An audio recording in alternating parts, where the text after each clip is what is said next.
Seth brought to us by Bradford White Water Heaters. How you heat your water matters. So whether it's a tank or tankless model, choose Bradford White. Make sure you visit BradfordWhite.com. Seth, good morning, man. Yes, I'm like a family member by now, man. Total family, man. Man, what is going? Is today some holiday or something? Columbus. Is it? Gosh, it was a struggle to get here this morning, man. So normally there's less traffic. You're saying there's more traffic? Yeah, they got some streets closed off. There's a big parade, I believe, for is this the Navy the Army thing? Corps. Yeah, I think that's what's happening. Unfortunately, Because I know the Navy's being in town for like a week. They're doing celebrations for the Navy and the Marines' 250th anniversary. Gotcha. So I don't know if it's related to that or not. But okay. You in any better mood 3 days later? I mean, I'm not. Are you? You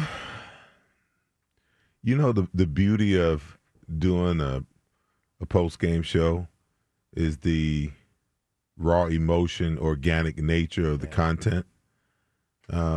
And then you get a chance to kind of sit back and reality sits in. You get a couple of days. And this week is different because they played a Thursday game. We briefly talked on Friday. I was still hot under the collar. And then, you get the weekend.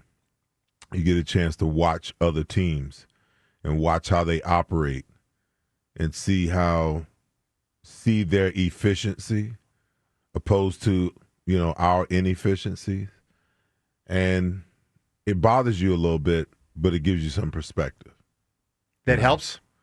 Meaning, do you feel better about the Eagles after watching games yesterday? No, because I believe they're in trouble. I do too. I really do. I mean, Seth, I'll go as far as just say this quickly. Again, Team 1 can't win the championship because they're already out. But I'll say what I've thought over the last 3 days.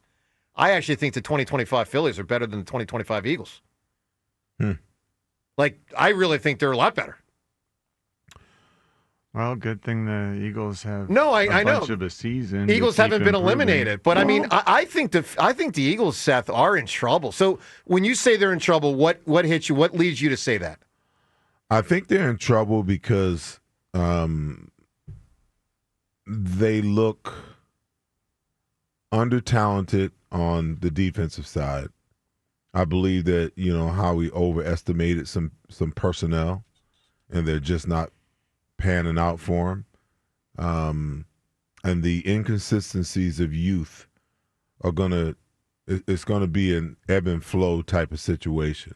It just goes to show the addition, or when Cooper DeJean and Quinyon Mitchell were drafted last year, it was a different scenario. Those guys came in, the minute they came in, they played like veterans. And you can see that some of the younger guys aren't at that level. And then they're under.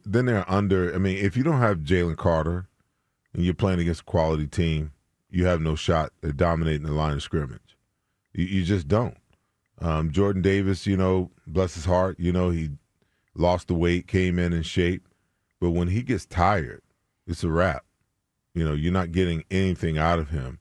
Mora Jomo's a little bit on the small side. I think he's more of a pass rushing type defensive tackle. But if you want to run the football, you can run the football on this team. And the only recourse they have is to get into the 5-man front. And when they shift into the 5-man front, that makes them weaker on the back end. As far as the pass is concerned, I haven't even gotten to the offense yet. Go ahead, John. Speaking of being weak on the back end with the pass, I mean, is Kelee Ringo even sustainable any longer? You got a Dory Jackson who's got the injury, and Kelee Ringo had to play an awful lot. So let me touch on those two guys. You guys have heard me say 1,000 times, I don't care how many God-given gifts you are blessed with or how hard you work. There's one element in all of professional sports that supersedes all, and it's self-confidence. If you don't have self-confidence, if you don't believe in yourself, I don't care how gifted you are, how hard you've worked, you won't succeed. Now, when I look at Kelee Ringo, I see a young kid that has all the tools. 4.3 40. When I met him 2 years ago, just tall, rangy, built like an Adonis. And he doesn't have the, his start and stop, his footwork, isn't where where it really needs to be. But the biggest thing I see with him is he just doesn't have the confidence. He's in position at times to make plays. 4.36 in the 40. Yeah. I had no idea he ran a 4.36 in the 40. Well, let me say, he does not look like he runs a 4.36 in the 40 when he plays. He's fast, but the problem is when you're unsure, you're always a step behind. It's like penalties. Guys get penalties for two reasons. Either they're out of position, or they in their mind they know they're beat. Uh-huh. So now you start to grab, you start to hold, you start to do things. But when you watch, it's funny because I had a chance to watch the London game yesterday morning, and watching Pat Surtain, and then looking at a cornerback like Quinyon Mitchell, their body movements and their posture at all times is, don't even come my way. You can tell by the way they walk, the way they break on the ball, everything.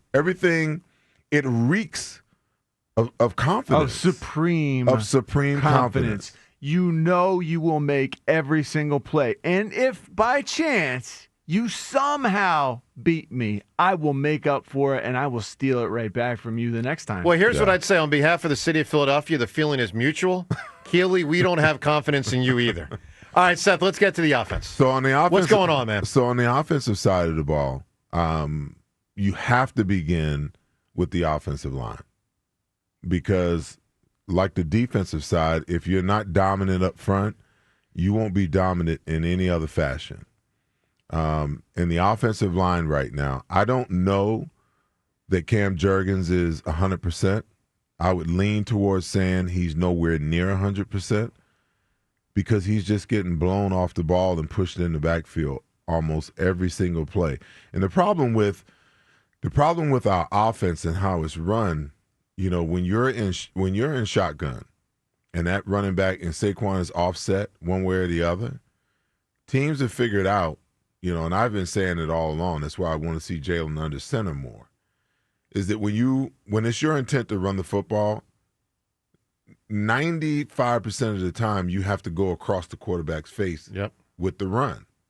The only thing you can run to the side that the back's offset to is a quick pitch, and you're not going to get away with that many times, because that's the weak side, and that weak side defensive end, he's not biting on anything going down the line. There's nothing to fake him out. Every once in a while, you'll get a guy slanting and you may catch him.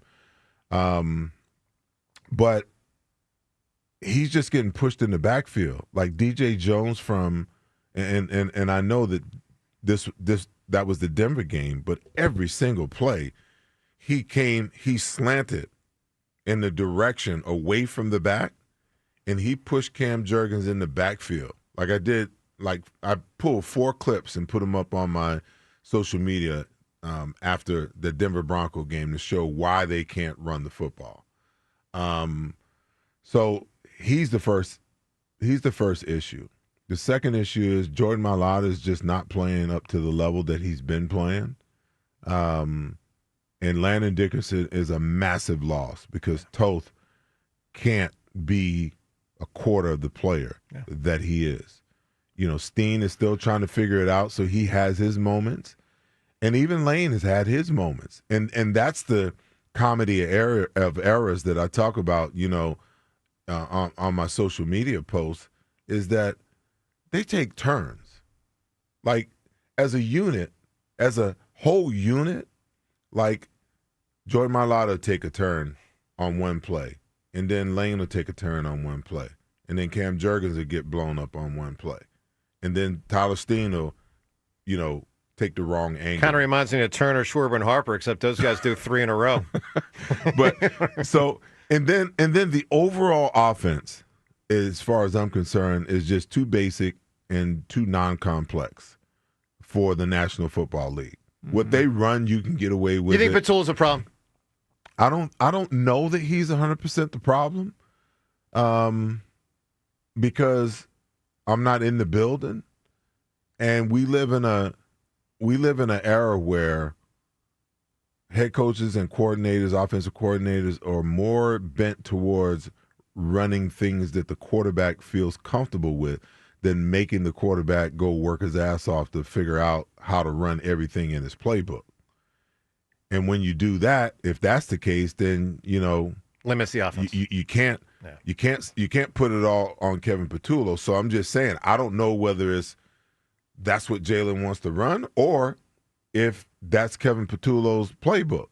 But I've not seen an offense so basic. And it's an easy job for defensive coordinators to figure out how to stop it. And if they don't have the ability to change, and this is the 10,000-foot view. The problem is right now, the offense is what it's going to be. Because it's not like you can go back and retool the entire offense. You can make slight changes here or there. That would be great offensive coordination because teams are now damn near calling out. They're running the routes. They're doing everything. So these little small adjustments will allow them, to get a little more explosive because they're playing AJ on the out route. They're playing Jahan Dotson on the out route. They're playing, Saquon Barkley getting the play crossing Jalen's face. So anything that you can come up that's a key breaker that breaks some of your tendencies is going to help. But until I see it, I'm not going to believe it. Yeah. So let's get some. So when you pile all those things in together and you put all those things together, that's my major concern, and that's why I say they're in trouble. Yep. Let's get a lot of calls in here. Seth with us this hour, obviously on both the Phils and the Eagles. Reminder: the Flyers and with Joe, their home opener tonight as well. And let me say this: I realize that there's a lot of injuries across our offensive line and on the defensive side of the ball, but their opponent's not going to give a rat what. No question. When they come in here, we go into some place, and it's just simply not an excuse anymore. It's what it is. You have to have able-bodied backups, and you have to have them ready to step in and not let the level drop too low. Yeah, for sure. JP in Plymouth meeting. JP, good morning. Hey, good morning, guys. How you doing? Seth, it's a pleasure to be on the radio with you. Thank you, JP. Man, Phillies, man. I couldn't call Friday because I was afraid I would have been dumped within 2 seconds. Seth, what you said about, confidence and whatnot, man, that is not just applies to sports, man. That applies to everything in life. I love what you said that. I actually want to put that up on my board at work for inspiration. Do it. But the Phillies, man, they should have won that series. There were mistakes made. The batters didn't hit. I mean, we should be playing tonight. Again, I'm sorry. I'm really upset and I'm angry. The Eagles, so when they were 4-2 last year, I wasn't convinced that they were a good team, and they proved me wrong. They're 4-2 this year. Now I'm really not convinced. They're gonna bounce back. Joe, when you said Friday you don't see them making the playoffs, I'm like, I said that, and people thought it worked. I was crazy. And JP, let me be clear. I'm not saying they're not going to make the playoffs. I'm saying it has entered my mind in a pretty considerable way that they might not make the playoffs.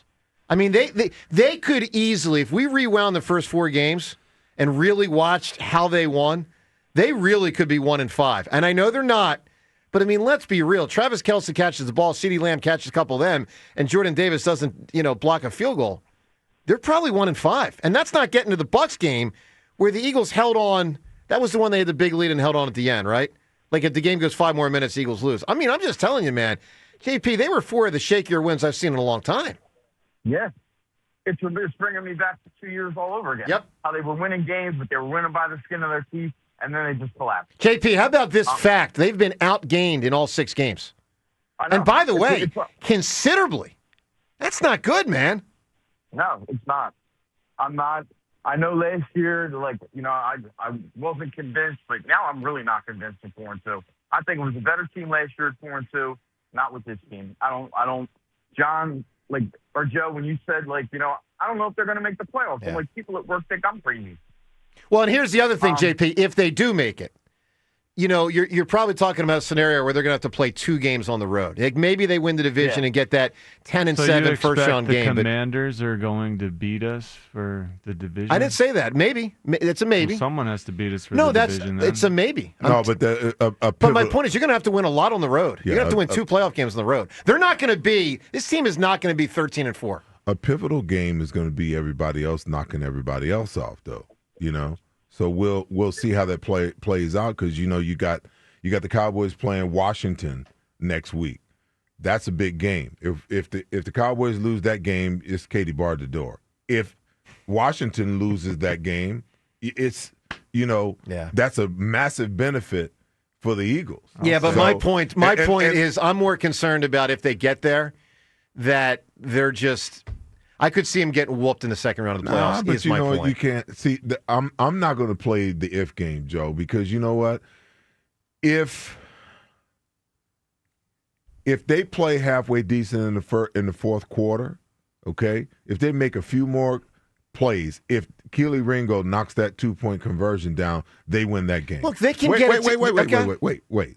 Okay, go ahead. If they get their heads out of there behind and they go up to New York, okay, and they play just a little bit better, they win that game. A lot better. So when you talk about ifs, we're speculating, and I get it, but other teams benefit from the other side of if too.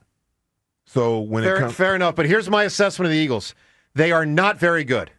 They may be good. They are not very good. They are not great. They are not elite. Now, they can form into it. We've seen teams form into it. But right now, the Eagles are at best good. At best. I hear you. I choose to stay optimistic because that offense has so much firepower that if they figure it out, the offense can be good enough like I felt like it needed to be at the beginning of the year to be good enough for the defense to carry them along until they found their way and got their footing. Now, you can't do anything about talent on the defensive side of the ball. So if they properly manage Jalen Carter's heel and he plays, right, that makes a massive difference. Totally Jalen agree. Carter makes the defense. But no, Quignon's going to hurt. It does, but now you're missing Quignon. You're already up in arms about the guy on the other side. We need cornerback help. Yeah. And to go back to KP's point about confidence, I've been watching Orion Kirkland all year long. And when I look in that guy's eyes, the confidence is just not there, especially when they put him in high leverage situations like they did the other night. Hey, guys on base. I mean, I used to do it. I used to do it when I played because, on nickel, in the nickel and dime situation, I was the only backer that stayed on the field, so I would make the calls. So I would make a call and I would look in guys' eyes. Because I'm also looking for, do they know how to execute what because I've seen it before. Sure. Like Buddy would call a blitz in week 9 that we hadn't run since we were in training camp. And guys were like, they had that stunned look on their face. And I would call timeout. I know when I go to the sideline, I'm going to get cussed out, but I don't care. I would rather us be on the same page. You would take a timeout? Oh, are you kidding me? You just take it? Like, you wouldn't be like, hey, coach. At a critical point in the game. You don't want to get burned for a touchdown. I know why he's making the call. Yeah. He's making the call because he knows that this is the blitz that gets us home. It's the and right secures one. the win. But you got to have people But everybody's got to be on the same page. Yeah. And if I look at my corner or my slot corner and he's got this befuddled look on his face, I'm taking the time out. I'll go to the sideline and get MF'd and, the whole thing that goes along with it. Yeah. That's more important than losing because somebody didn't know what they're doing. By the way, Rhea, what Seth just said is he was concerned with Isaiah Jenkins' look on his face. You'd be surprised how often that look All right, comes up. JP, I need an answer. What made you say what the heck? So, the obvious answer would be the Phillies, but I'm going to go outside the box, the ending of The Sopranos. Yeah, good answer, man. That could win for sure. All right, up ahead, more with Seth, plus time's yours. Price you pay for greatness, man. God bless him for continuing to try, but he's got no shot to win a major again. I mean, he is done. He is done. You can't say he has no shot. He's got no shot. I've seen him play in the last 2 or 3 years. The guy can't do it. Well, one of these. You can't drive the ball. His biggest problem is going to be his inability to walk. Yeah. That's a shame. I mean, that car injury did more damage to his chances than anything else. I think that's the one that tipped it over the edge. Oh, no doubt about it. Yeah. Because when you watch him walk, even though he's probably 100% recovered from that injury, he still walks with a limp, and those muscles will never be as strong as they used to be. And I went up to New York over the weekend and had the pleasure to play Wingfoot. Nice. And wow, it's a walking course. Yeah. By the time I got to like 14, I was looking for the clubhouse. So your point is Tiger's in trouble with just walking. Yeah, so you can't use a cart. No. Can't beat Scotty Scheffler like that. Well, I mean, he's any more victories that you see him get, it'll be on the senior tour. Here's where I'm at right now, Seltzer. Goff, right now, Seth Joyner, greater than Tiger Woods. No. Looks like a carried away. Don't start that rumor. I'm thinking it. All right, 215-592-9494. Let's get to Chuck in Mount Airy right now. Chuck, good morning. Morning.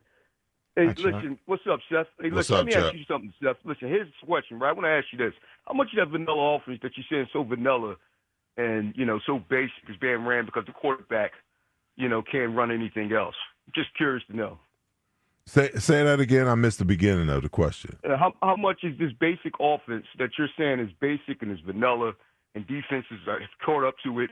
How much is it being ran because the quarterback can't, run anything else, or they're running this offense to fit the quarterback's needs? I'm just curious. The problem is, Chuck, I don't think any of us are close enough to the situation to really know that, to be factual. That's why I said what I said earlier. These coordinators nowadays, they are more concerned about what players want to run, what they feel comfortable running, than they are with, making these guys develop and do the things that are necessary in order to run the entire playbook. So I don't know whether this is Kevin Patullo's offense, whether this is the offense that Jalen Hurts wants to run, and I'm not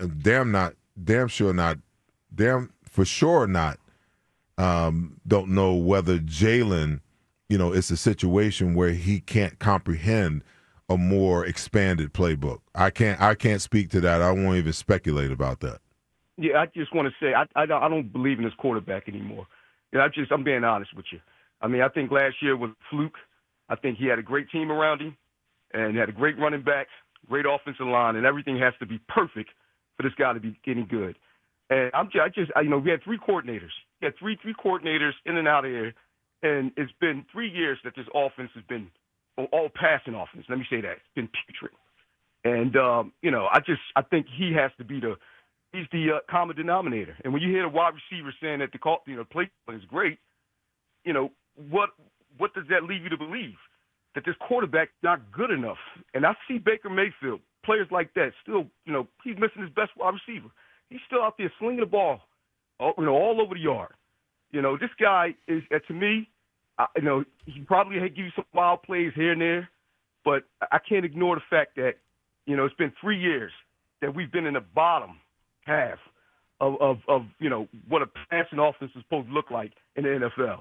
And that's just, I just don't believe in the guy anymore. Well, I'm running offense. I'm not going to go that far, because I seen the guy carry this team to 2 Super Bowls and win one.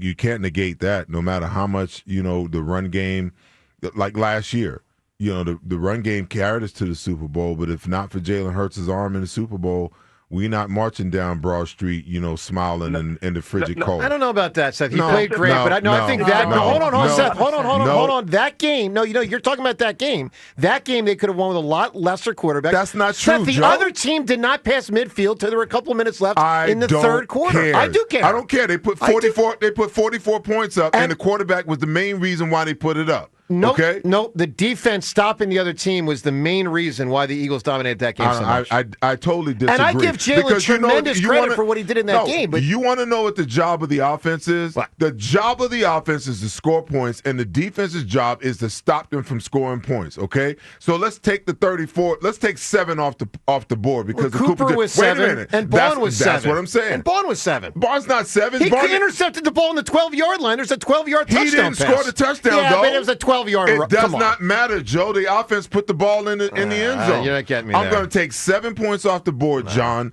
for Cooper DeJean. The Eagles scored 37 points. So even if you take Cooper DeJean 7 off the board, they still win 37-20. Okay? The offense's job is to put points on the board. The quarterback had 200-plus yards throwing. Okay? He played great. I give you. He played great. So then stop this But nonsense. you have a butt in there, Joe. But You ready for the butt? You ready? But he got his ass carried for 4 months by a number 1 defense, a number 1 running back, and a number 1 offensive line. And that is a fact. No, he didn't get carried. He got carried. You want to know why their months. offense looks so bad this year? pathetic. Because Jalen Hurts isn't running the ball. That's They're part not of it. calling to. Well, that opens up the run game I for know. Saquon Get him, Barkley. I Rhea. agree. I Get him- agree. get him, Rhea. I agree. I agree with that. Listen, I agree with that. You know what I don't like about this? You know I don't like it. And you know what? Is Chuck still on the line? He's here. Listen, Say this Chuck, real quick, wait, Chuck. Like, I respect your opinion 100%, okay? And I love this guy that I'm sitting across from. But what I hate about this situation more than anything, is this presents the opportunity for the "I told you so"s. And oh God, But both ways. I'm glad I just caught my. I was rightus. I hate it. Like Because that, John. for the times where the guy thrives and he has successes, okay, we want to lose vision of that. But when he goes through a period of, difficulty, we want to pile on. Now, there's 7 games. They got 11 games left in the regular season. We don't know what that's going to look like. He could flip the switch at any moment. Anything could flip at any moment. Am I concerned? Yes, I am. Okay? And let me be honest with you. I expect them to turn it around, though. Even Seth. if they don't, I am a proud former Philadelphia Eagle because guess what? We just won the damn Super Bowl. So I'm going to go back again. Let's learn how to be a little more damn grateful for the good things that we have after looking at what the Flyers are going through. Yep. Let's look at what, the Phillies have just gone through, the misery that those teams have put us through, what the Sixers, have put us through. But the team that's given us some joy, we can't be grateful enough to enjoy it, knowing that most teams, when they come off of a Super Bowl, they're going to struggle anyway because they're going to lose some key pieces.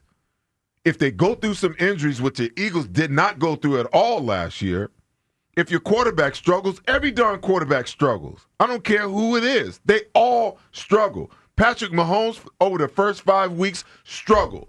He looked good last night. But the first 5 games, he looked like an average freaking quarterback.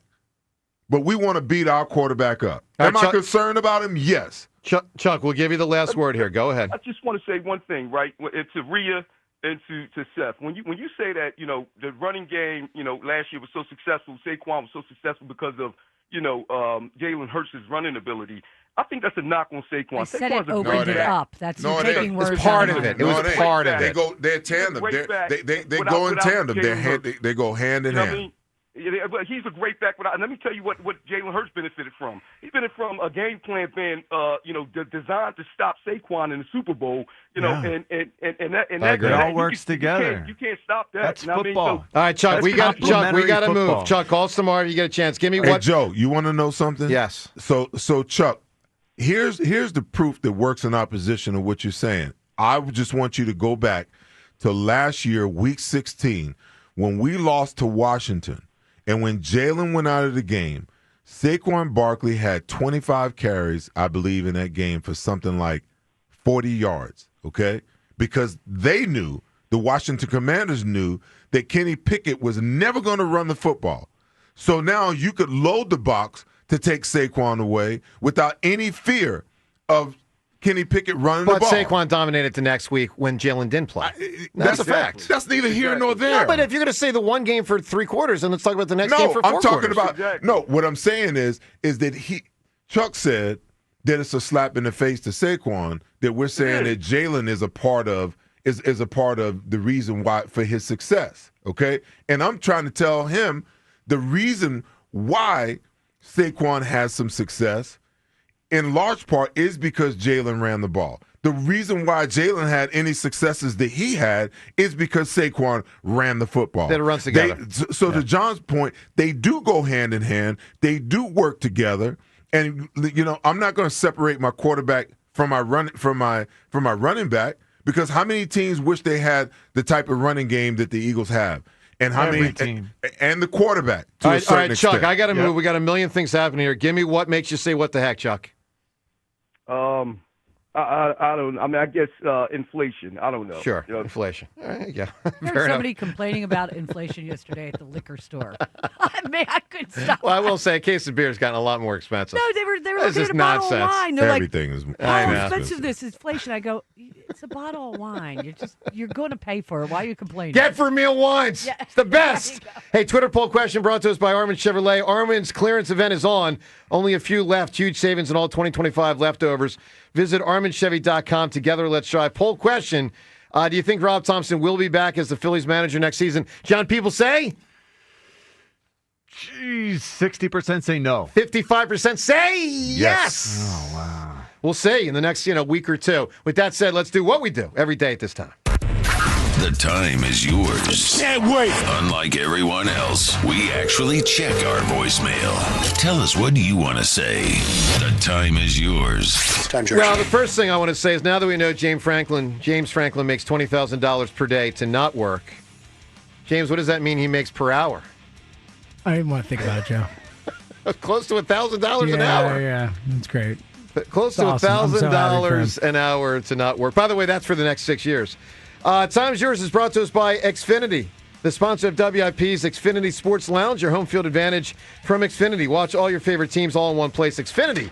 Imagine that. Let's hit it with Time's You Yours. had Ranger and Schwarber on expiring contracts this year. Could have traded them at the deadline, but you didn't. Could have gotten 6 legit top prospects then, but you didn't. Instead, you got a one-game playoffs.